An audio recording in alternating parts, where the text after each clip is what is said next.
Jananayakan world wide release ജനുവരി 9 ആഘോഷപൂർവ്വം രാവിലെ 6 മണിക്കൊക്കെയാണ് കേരളത്തിലെ shows ആരംഭിക്കുന്നത്. നമ്മളൊക്കെ ടിക്കറ്റ് ഒക്കെ എടുത്തിട്ടുണ്ട്. കാരണം വിജയുടെ പടം കാണുന്ന ഒരോളം ഇക്കാലത്ത് ഒരു സിനിമാ നടന്റെയും തിയേറ്ററിൽ ആദ്യത്തെ ഷോ ഒക്കെ ഫാൻ ഷോ ഒക്കെ കാണുന്ന ഒരോളം വേറൊരു നടനും സിനിമ കാണുമ്പോൾ നമുക്ക് കിട്ടത്തില്ല എന്നുള്ളത് സത്യം തന്നെയാണ്. കാരണം അതുപോലെ ഓളമാണ്. കാരണം പാട്ട്, ഡാൻസ്, സ്റ്റണ്ട് എല്ലാത്തിനും കയ്യടിയും ബഹളവും എല്ലാം നമുക്കൊരു രസമാണ്. ആ ഒരു ഓളത്തിലിരുന്ന് സിനിമ കാണാൻ തന്നെ.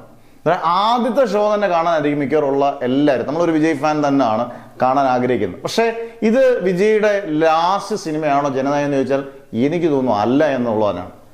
99.9% ഇത് ലാസ്റ്റ് സിനിമയാൻ ചാൻസ് ഇല്ല. കാരണം ഇത് സംവിധാനം ചെയ്യുന്നത് എച്ച് വിനോദാണ്.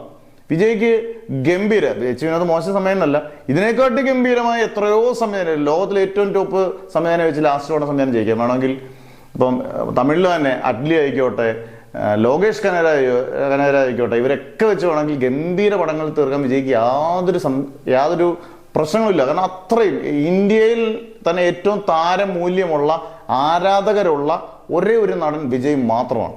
രജനീകാന്ത് ഉണ്ടെങ്കിൽ പോലും ഇപ്പം കൊച്ചു പിള്ളേരുൾപ്പെടെ എല്ലാവരും നമുക്ക് ഇന്ത്യൻ സിനിമ എടുത്തു കഴിഞ്ഞാൽ അത് നമ്പർ 1 വിജയ് തന്നെയാണ്. കാരണം വിജയ് അടുത്ത ചിത്രം ഉണ്ടെന്ന് തന്നെയാണ് എനിക്ക് തോന്നുന്നത്. കാരണം പല ഇന്റർവ്യൂവിലും ലോകേഷ് കനകരാജ് ആ രീതിയിലൊന്നും പറഞ്ഞു വെച്ചിട്ടുണ്ട്. പടം ഉണ്ടെന്നുള്ള രീതിയിലല്ല, ലിയോ 2 അല്ലെങ്കിൽ മാസ്റ്ററിനോ ഒക്കെ ചിലപ്പോൾ ഒരു 2ാം ഭാഗം ചാൻസ് ഉണ്ട്. പ്രത്യേകിച്ചും ലിയോ 2 ചാൻസ് വളരെ കൂടുതലായിരിക്കും. കാരണം ലോകേഷ് കനകരാജ് അതിനുള്ള എല്ലാ പദ്ധതികളും പ്ലാൻ ചെയ്യുന്ന ഒരാളാണ്. വിജയുടെ ഇടയ്ക്ക് പറഞ്ഞ് വിജയുടെ ഡേറ്റ് കിട്ടിയാൽ ഉറപ്പായിട്ട് ഈ പടം ചെയ്യുക.